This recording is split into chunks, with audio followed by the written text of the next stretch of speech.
it's big news, and to be honest, we've been waiting for it for a while. It's been ongoing discussions for months now with UEFA, and there's just been a lot of things at play, and finally they've sort of all come together. I think the most important being the state of the new current Victoria Stadium project, which is nearing commencement, so that's important, and obviously the works that are going on in the Europa Point Stadium at the moment with the relaying of the turf.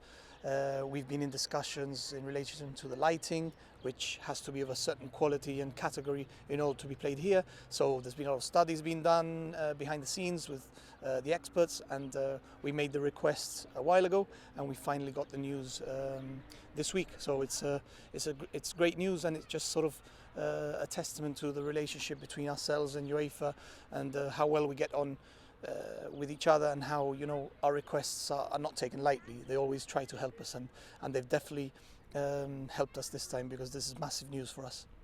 And of course, how important has those works at the Victoria Stadium finally starting been for this? Because I know UEFA showed good faith in letting us play qualifiers there before, but it got to the point where they weren't seeing any improvements and they kind of stopped showing that good faith. So how important has that been? Yeah, I think I've spoken about it before. I mean, it got to the point where UEFA told us, look, either you start the project, you have to go somewhere else to play, because we were playing under exemptions all the time, and it gets to a point where they, there's one thing getting exemptions, saying it's going to start, and not actually seeing any progress. So that's been crucial, and I'm very excited to say that the new stadium project is nearing its final sort of preparatory steps. There's a lot of work going on in relation to that, and the next coming months we'll come out with very positive news. We expect the project to start this year.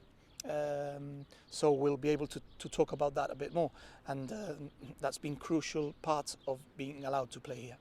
And of course, our first matches are in September. The surface is now being laid behind us. We've of course got the club European qualifiers also taking place. Will it all be done in time?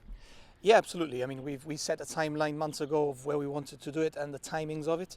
And to be completely honest with you, the club competitions was our priority. The Gibraltar FA can, even in worst case scenario, we can go and play in Faro, and the impact is less than, for example, our clubs. Our clubs are a lot more limited in relation to resources.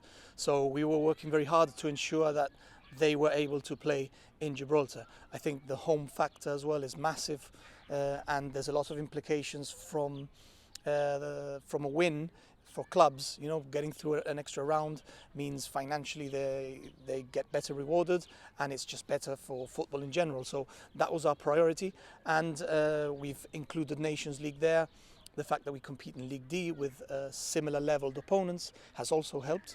But again, the home factor is massive for us, and we've seen it recently. And playing in Portugal is not the same as playing in Gibraltar, and being able to bring that international element home as well for the fans, who I know, many make the effort to go to Faro, but it's impossible if it's on a weekday, and I'm just delighted for them that we'll be able to bring that home, and they'll be able to watch the national team here in Gibraltar once again. And just finally, talking about that home factor, I mean, you've only just announced it today, but what's been the feedback from fans and family and friends that, of course, are huge Gibraltar fans? Yeah, well, look, I've received several messages already on well done, great achievement.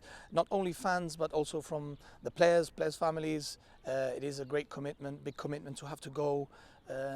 Issues of special leave, having to leave earlier, spending more time away from their loved ones, stuff like that. So they all accumulate, and you always want to make sure that you do your best to mitigate those negative effects. So Nations League is a massive tournament for us. In many aspects, it is our tournament, the one where we aspire to actually perform. The players know that, the squad knows that, and from our side, our obligation is just to prepare and put forward the best possible conditions for them to do the best.